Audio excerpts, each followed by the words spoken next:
മലപ്പുറം കാളിക്കാവിലെ കടുവ ദൗത്യത്തിനിടെ DFOയ്ക്ക് സ്ഥലം മാറ്റം. Nilambur south DFO K Dhanik ലാലിനാണ് സ്ഥലം മാറ്റം ഉണ്ടായിരിക്കുന്നത്. തിരുവനന്തപുരം ഹെഡ്ക്വാർട്ടേഴ്സിലേക്കാണ് സ്ഥലം മാറ്റിയിരിക്കുന്നത്. അരുൺ അമൃതനാഥാണ് വിശദാംശങ്ങളുമായി ചേരുന്നത്. അരുൺ, ഇപ്പോൾ എന്തിനാണ് ഈ സ്ഥലം മാറ്റം? ഒന്ന്, കടുവാ ദൗത്യം എവിടെയും എത്തിയിട്ടില്ല, അത് മുന്നോട്ട് പോയിക്കൊണ്ടിരിക്കുകയാണെന്ന് മാത്രമല്ല നാട്ടുകാർ ഭീതിയിലാണ്. നാട്ടുകാർ ഓരോ ദിവസവും പുറത്തിറങ്ങാൻ കഴിയില്ല എന്ന് പറയുന്നു. എന്താണ് വിശദാംശങ്ങൾ? ദൗത്യത്തിനിടെയുള്ള ഈ സ്ഥലം മാറ്റം വലിയ വിവാദത്തിലേക്ക് വഴിവെക്കുമെന്നുള്ള സൂചനകളാണ് വരുന്നത്. അത്തരത്തിലുള്ള വിമർശനം ഉയരുകയാണ്. ദൗത്യത്തെ പ്രതികൂലമായി ബാധിക്കും എന്ന് തന്നെയാണ് പറയുന്നത്. അതുമായി ബന്ധപ്പെട്ട് AP അനിൽകുമാർ MLA പ്രതികരണത്തിലേക്ക് പറഞ്ഞു. മന്ത്രിയോട് ഞാൻ സംസാരിച്ചു. കൂടിൻ്റെ അഭാവമുണ്ട്. അത് ആകെ 1-2 കൂടുകളാണ് ഈ DFOയുടെ കീഴിലുള്ളത്. അതുകൊണ്ട് അടിയന്തരമായി കൂടുതൽ കൂടുകൾ എത്തിക്കാനുള്ള സൗകര്യം ഉണ്ടാവണം, അതുപോലെ തന്നെ ക്യാമറകൾ ഉണ്ടാവണം എന്നൊക്കെ പറഞ്ഞതാണ്. പക്ഷേ വനവകുപ്പ് മന്ത്രി ആയാലും ഗവൺമെൻറ് ആയാലും അതിനകത്ത് പോസിറ്റീവായിട്ട് സ്റ്റാൻഡ് എടുക്കുന്നില്ല എന്നുള്ളതാണ്. ഇപ്പോൾ തന്നെ വളരെ പരിമിതമാണ്, വളരെ വലിയ ഏരിയയാണ്.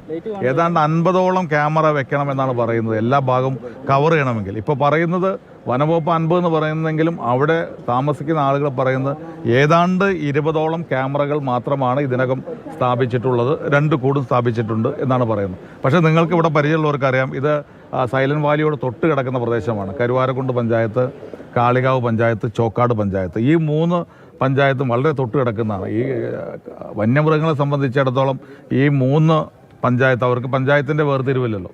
1-2 കിലോമീറ്റർ കഴിഞ്ഞാൽ അടുത്ത പഞ്ചായത്തിലെത്തി, 2-3 കിലോമീറ്റർ കഴിഞ്ഞാൽ അതിനടുത്ത പഞ്ചായത്തിലെത്തി. അപ്പോൾ പരസ്പരം നടന്നു നീങ്ങാവുന്ന സൗകര്യമുള്ള വനമേഖലയും അതുപോലെ തന്നെ ആളുകൾ തിങ്ങി താമസിക്കുന്ന സ്ഥലവുമാണ്.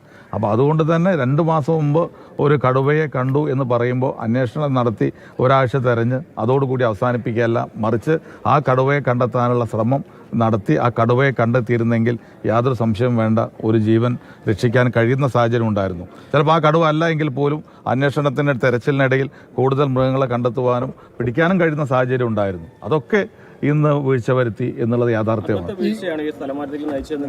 അല്ല, അത് ഗവൺമെന്റിന്റെ കാര്യമാണ്. ഏത് സാഹചര്യത്തിലാണ് സ്ഥലം മാറ്റിയത് എനിക്കറിയില്ല. സ്ഥലം മാറ്റിയ സാഹചര്യം ഏതാണെന്ന് ഗവൺമെന്റാണ് വ്യക്തമാക്കേണ്ടത്.